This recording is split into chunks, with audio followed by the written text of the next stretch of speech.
one thing about negotiation, if you're dealing with a big company and they want the best price, the best price, the best price, come back to them and ask, how important is service to you? Is it important that I answer your phone when something comes up? Yeah, thank you, Derek. Um, I'm not from US. I'm from Pakistan. It's 5:30 a.m. right now. I'm happy you joined us at Uh, 5:30 a.m. yeah, I'm really excited for this. I wanted to ask something about negotiations. Yes, Like sir.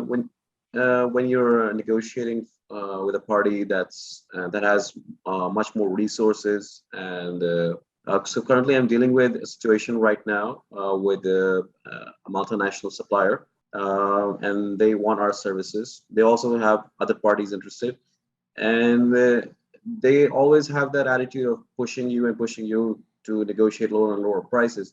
So we have like really thin margins. So how do you negotiate with someone who has that many resources? I'm going to answer your question.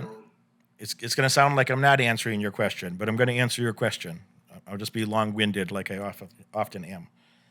When I was negotiating with people from your country, from Pakistan, um, they were helping me with some digital services years ago, so maybe 5 years ago now, and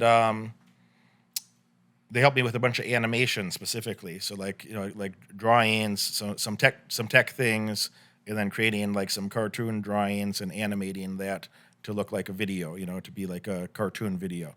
Okay, so I had about 16 men from Pakistan working on this project for me, and there were two men that I talked to all the time, and the main guy, his name was Bilal, and when I was negotiating that deal with Bilal, I asked him what do you want to be paid, and we were thinking about how are we going to structure this deal in terms of the time involved or the end quality product, and you know I, I was most concerned that we had a high quality product at the end, and I asked him what do you want to be paid to go through to create this, and and he told me a number, and I said, well, that's really cute, but take 24 hours and think about it, and then tell me the real number. And I'm not gonna, what you just told me makes no sense, and we're not gonna do that. So I'm gonna go now. And I didn't even try. I didn't keep him on the phone. I just told him I'm gonna go now, and you take 24 hours and think about it. And if you want to make me a serious offer with a real number, let's talk about it tomorrow. And he came back tomorrow, and he asked for about 30% less. And I knew then I could still negotiate about probably 40% more off of that number, that I probably could have paid him 45% of his original number. And I agreed to pay him 70% of the original number instead of 45%. But I told him that I have to be your top priority, that I'll give you this money, but you're gonna do revisions and revisions and revisions until it's beautiful. And I'm gonna be your top priority. You're not gonna take on any project that's gonna be, you know. And I knew that I was paying him too much. Most people would have argued about the money, but what is the average annual income in Pakistan? I think it's uh, about 45,000 rupees. That's about less than $400 a month. Yeah. At the time that we were doing this, I looked it up, and the number that I saw on the internet was less than $2,000 per year. That a lot of individual income, not household income, was less than 2,000 US dollars per year. So if I'm paying them more than I need to pay them, I just think it wasn't that much money to me, but to them it was a lot of money, and they weren't going to fuck up the deal. So to me, that means that I'm going to be their priority.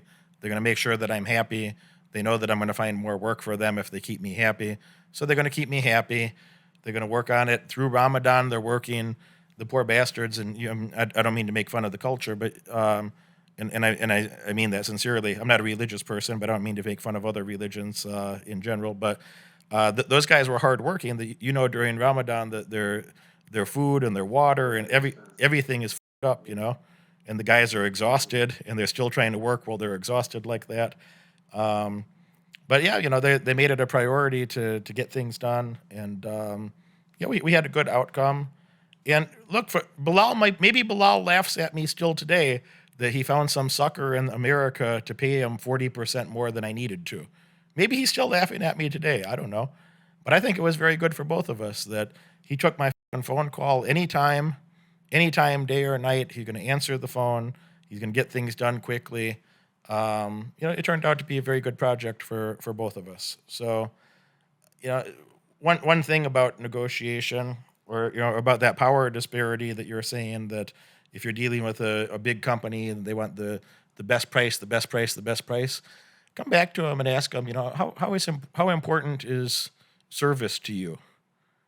How important is the reliability of is it important that I answer your phone when something comes up, or should I be answering the phone call of the people that pay me more, and you just want the best price, and I'll call you in a few days when it's convenient for me. Maybe I won't call you at all. Maybe it's not convenient. Maybe I won't return your call at all. So do you want to be a top priority, that I make sure that you have what you need when you need it? I'm here to answer your call if there's a question, if something needs to be adjusted, we'll talk it through, we'll fix it.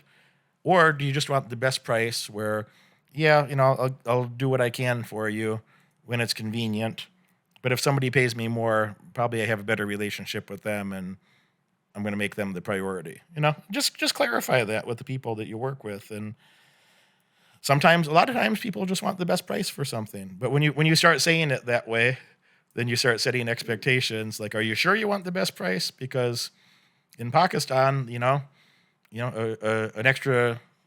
some extra euros or some extra dollars might get them a lot better, outcome. For It's not that much money to them, but it might be a lot more money to the people that you're working with on the ground in Pakistan. Does that make sense? Yeah. This is a situation that I created. We were on the negotiating table and we're negotiating some prices and services and all that. And I gave them. I said I wanted to continue working with you. We've been working for a couple of more years with them, and I want to have a good relationship. So on the table, I'll give you up to a 12% discount, and so we can continue. And we know the economy is bad. You want to save money, but you want good services, and I want to have those services, and I want to save money for my workers, for my labor, and all that. So they were like, we will get back to you in a week. But they answered the very next day, and they were like, no, we want to. They pushed me almost to about, like, I think 40% discount. So I had to renegotiate again. And still, we're on the negotiating table. We're still waiting. It's been more than a week because just dollar raised up and this inflation and all that stuff. We're back on the negotiating table. I still think there's time for me to plan a strategy so I can get better deals from them. What is the inflation rate in Pakistan?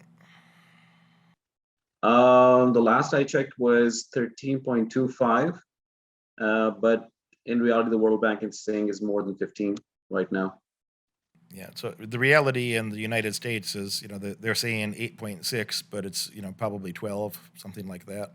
So they lie about this if you look at the consumer price index and how they manipulated that over the last 50 years, it doesn't actually tell you the real rate of inflation. It's a joke. So it's literally they construct it so they can continue to lie to you, and it's always higher than they say it is. But yeah, I'm just wondering what the currency, that if the conversion rate is notable, that I think that's another argument you make of, like, weakening dollar, that the dollar is weaker than it used to be. So that's one thing for you to push back on in a negotiation. Say, hey, you're asking me to take less dollars when at the time that the dollar is already worth 10% less in the global market. So I think that's a good argument back. Um, how important is it for you to keep this contract? Yeah, they're my biggest clients. So and they're like if I name them, you'll definitely know them. One of the biggest, if not the biggest, companies in their specific area in the world. They're my biggest clients, definitely. Yeah. Is it going to ruin your business to not continue doing business with them? due to this currency crunch and everything, I think 30-40% of my revenue does come from them. But they know that I'm the only one who's going to work at that low of prices. Like there are literally no competitors that are going to work at that price. I think two things that you can push back on. I think you come back and you say the dollar is worth less. The dollar is down, more than 10% because of inflation. I think you also say that because the labor market is very tight in other parts of the world, that there are few qualified people willing to work. You have low unemployment. That your business now has more demand because in other first world countries they have a hard time hiring people. So now you're being offered better deals than maybe you would get in the past, and you have other opportunities that are more profitable. That it's going to be hard for you to continue that relationship with them under the circumstances that they're saying. And I think you go back and tell them those two things, that the dollar is weaker, demand is higher, and for you to continue to provide them the service and attention that they're accustomed to, you're not going to be able to discount things, the way that they're asking. Does that make sense? Yeah, that's great. Yeah. And you're not telling them anything that would be offensive. You're just telling them something that's factual, that the dollar is cheaper, the labor market's tight in a lot of first world countries. There's only so many people that are willing to work, and you have low unemployment. So you have high inflation, you have low unemployment, and your services are in higher demand, and you need to be compensated in more dollars to compensate for the inflation.